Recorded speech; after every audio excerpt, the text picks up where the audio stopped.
Bonjour Hervé. Bonjour. Cela fait longtemps qu'on ne t'avait plus vu dans une vidéo pour Nation. Comment vas-tu? Oh bah moi je vais bien. Maintenant qu'on ne m'est plus vu dans les vidéos de Nation, c'est un peu normal puisque depuis fin 2021, je ne suis plus dans la direction du mouvement, donc il n'y avait pas de raison spéciale pour qu'on voie tout le temps ma tête partout. Maintenant, ceci dit, moi j'ai toujours été...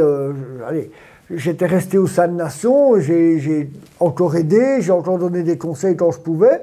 Mais bon, ça ne voulait pas dire qu'on devait voir ma tête tout le temps, hein, et partout.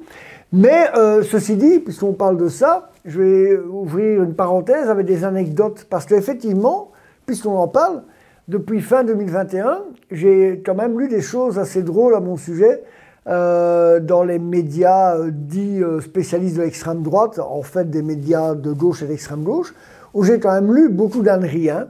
La première... après ce qui était une chute un peu idiote de ma part, je retenais, eh bien, on a raconté que j'avais été victime d'un tabassage à coups de poing. C'est vraiment n'importe quoi. Hein. Voilà. Il y a eu, ils ont annoncé évidemment que je n'étais plus à Nation, que j'avais arrêté la politique. Il y a même eu, alors c'est le plus drôle de tout, il y a quelques semaines, une publication Antifa qui me montrait, en pleine vacances au Maroc, je ne vois pas si y a de mal d'ailleurs d'aller en vacances au Maroc, mais en plus habillé dans des tenues locales folkloriques. Et ça les faisait beaucoup rire. Sauf que c'était pas moi. Et eux-mêmes, après 2 jours, ont dû reconnaître que c'était pas moi. Mais après, ils ont trouvé une histoire qu'en fait, c'était pour faire de l'humour. Je ne comprends pas bien en quoi on peut se moquer de quelqu'un pour quelque chose qu'il n'a pas fait. Bref, ils sont très mauvais. Alors, dans le plus gentil, si j'ose dire, il y en a même un site Antifa, il n'y a pas longtemps, qui me traitait, je cite, de gourou des suprémacistes blancs. Là, ils étaient vraiment trop gentils. Mais enfin, voilà, l'anecdote comique est passée.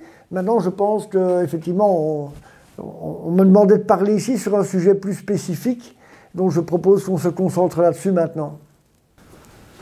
Alors, on t'a demandé cette interview suite à l'annonce de ta visite à Saint-Pétersbourg en Russie.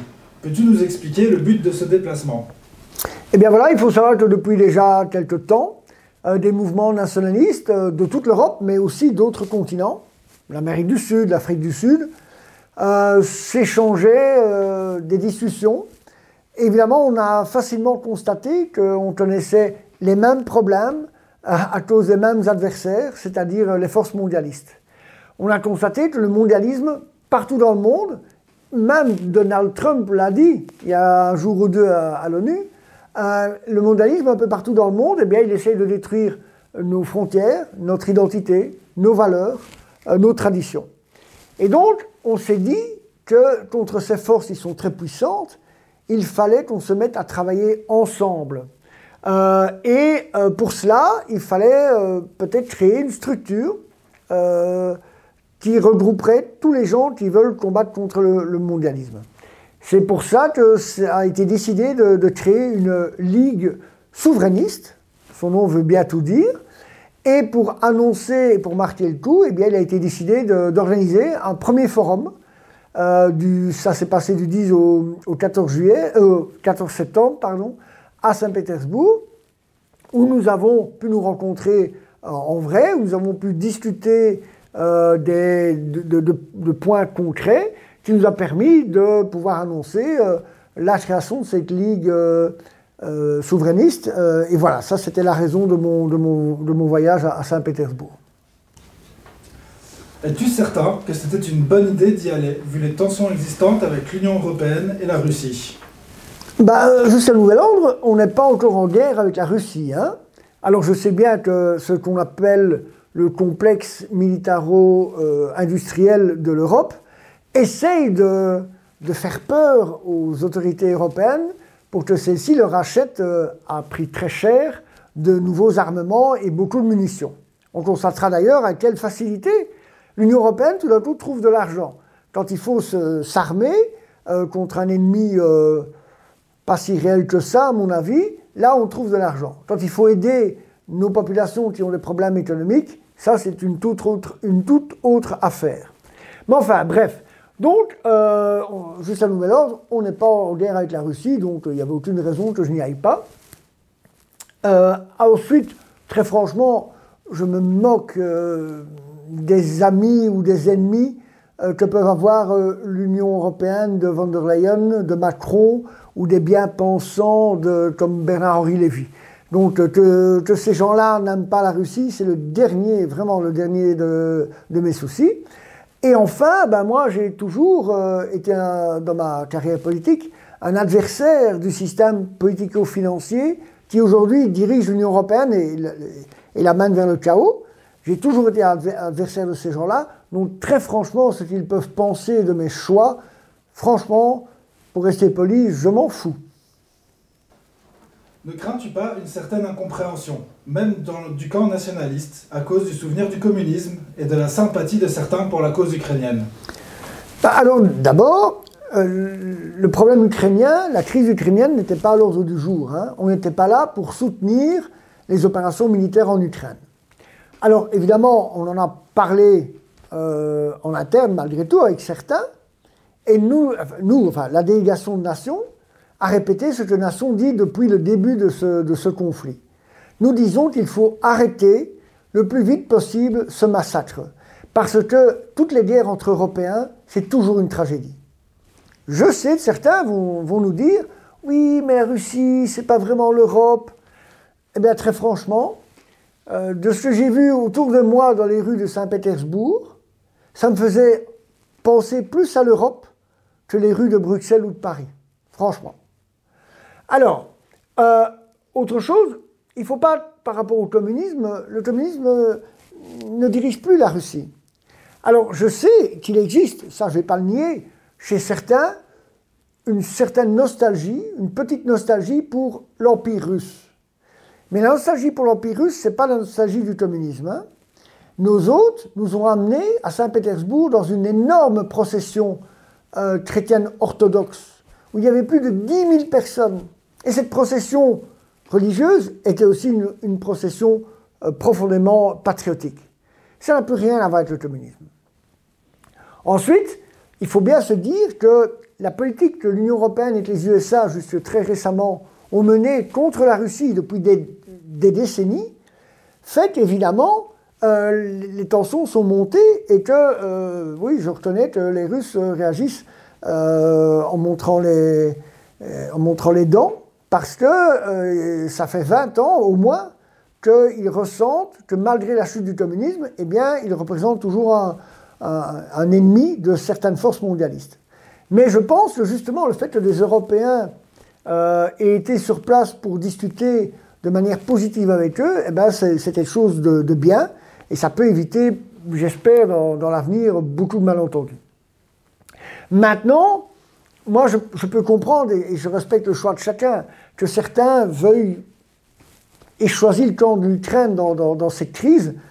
Je ne suis pas d'accord, mais je peux le comprendre. Mais je voudrais simplement qu'ils se souviennent de quelques points. La première, c'est que l'histoire a évolué. On n'est plus en 1941. Et aussi, au-delà de l'histoire, il faut à un moment se dire quelles valeurs on veut défendre.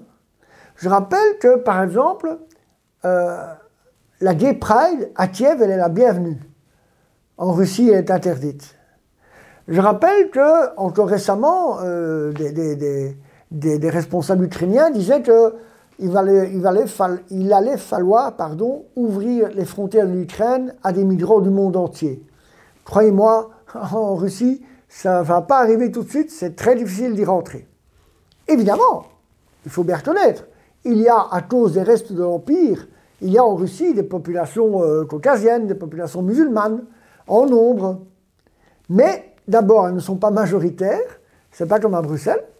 Ensuite, elles ne sont pas des migrants. Elles sont là à cause de l'histoire de l'ex-empire russe et de l'ex-URSS. Mais il y a une chose dont je suis sûr, c'est que, les villes en Russie, elles sont sécurisées, et que de deux, chacun est et reste à sa place. C'est quand même très différent. Quoi qu'il en soit, voilà, ce que je veux dire par là, c'est que il faut essayer de vivre avec notre temps, et il faut essayer évidemment d'arrêter le conflit en Ukraine, mais il faut un peu réfléchir qui est derrière ce conflit, et je pense que ce sont les mêmes que nous lutte que nous combattons depuis si longtemps, ce sont les mondialistes. Qu'est-ce que tout cela va donner selon toi? Bah ça, il y a que l'avenir, tu peux y répondre évidemment. Hein. Bon, à l'issue de ce forum, il y a une déclaration qui a été, qu'on a discutée ensemble, qu'on a acceptée ensemble, une déclaration qui donne les idées d'action de cette Ligue souverainiste et que vous pouvez trouver sur le site internet de nation.be. Il y a une page qui s'appelle Ligue souverainiste et il y a tous les détails, les photos et les infos concernant cette réunion et cette Ligue. Alors, deuxième point concret qui s'est fait tout de suite, c'est la création d'un canal de la Ligue sur Telegram. Évidemment, les publications seront en anglais. Ceux qui veulent trouver l'adresse, il y a moyen de la trouver justement sur le canal de Telegram de Nation cette fois-ci. Et alors, évidemment, eh bien, on a commencé à s'organiser pour échanger, pour se coordonner, pour se conseiller, pour s'entraider, pour partager la contre-information partout en Europe et dans le monde. Et aussi, on commence à essayer de mettre au point, sur pied, des projets concrets pour lutter contre ce que nous pensons être les forces les plus dangereuses pour notre civilisation et notre manière d'être et de vivre, c'est le mondialisme. Voilà, donc c'est ça notre objectif principal, c'est avoir une convergence des luttes contre ceux qui veulent détruire ce que nous sommes, ce que nous pensons, qui veulent détruire notre identité, nos valeurs, nos traditions. En plus de cette nouvelle, le mouvement Nation semble se réveiller et se relancer. Que peux-tu nous en dire? Que Nation se réveille, je vais dire, eh bien tant mieux, hein, j'en suis évidemment heureux. J'espère que ça continuera, mais ça va être, que les choses soient claires, ce sera à l'équipe qui a relancé la machine. C'était une belle machine à un moment qui tournait bien. Eh bien, les gens qui ont relancé cette machine, ça va être à eux à chercher leur voie et à atteindre leurs objectifs. Hein. Mais c'est bien à eux à le faire, parce qu'il n'y ait pas de malentendu. Je ne suis pas de retour à la direction et je ne le serai pas. Mais évidemment, dans mon espoir, c'est que la nation se développe de plus en plus et à nouveau. Et ceux qui vous diraient que, ah oui, mais enfin, ça fait quand même 26 ans que la nation existe, déjà 26 ans, ben, je vais leur donner un exemple. Le PTB s'est créé en 1979. Et ils ont mis 34 ans à avoir leur premier bon résultat électoral. 34 ans. Ben ça va, nous on est encore dans le délai, hein. Voilà.